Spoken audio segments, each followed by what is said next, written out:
I'm Mason King, for those who haven't introduced myself today. Welcome to RORC Cowes and the Easter Regatta.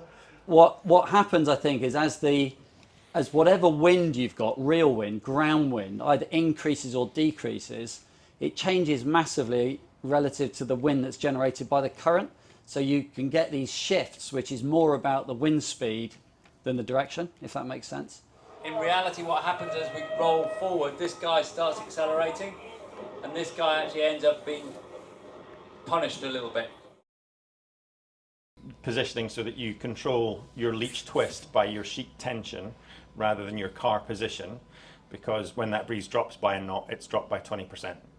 And so easing the sheets into that, maintaining that twist, and talking about what impact that has on the boat speed. Right, in this video here we're looking at specifically the management of the jib sheets around the bottom mark.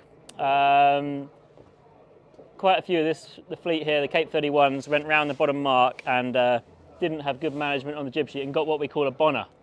Just get your jib trimmer or the backup jib trimmer to keep an eye on that sheet and snap it in at the right time. You can just see the one from Galert here, but ends up being a really almost a double bonner. Okay, so I'd now like to look at finish line bias. This was race 2. We had the wind coming from this direction, the tide just turned, starting to send people towards the committee boat. And as you all know, you had to pass through the gate, the leeward gate, and then directly to finish to complete the course. What was very apparent to me is how close the blue finish pin was relative to the committee boat. And I question how many people had actually spotted that. Not only that, was at a shorter distance, but it was a very tight angle. And with tide, people were struggling to lay the committee boat.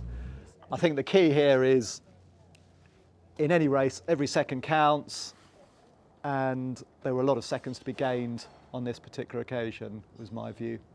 Over on the right-hand side, we're about to see, we're panning out. Here comes Giraffe. Great recovery from the back of the start.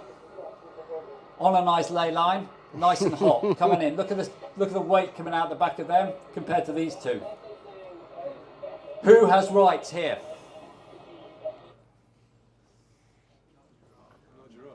Yeah, Giraffe does have rights. 3 boat lengths out, they were overlapped. Their transom is over here somewhere.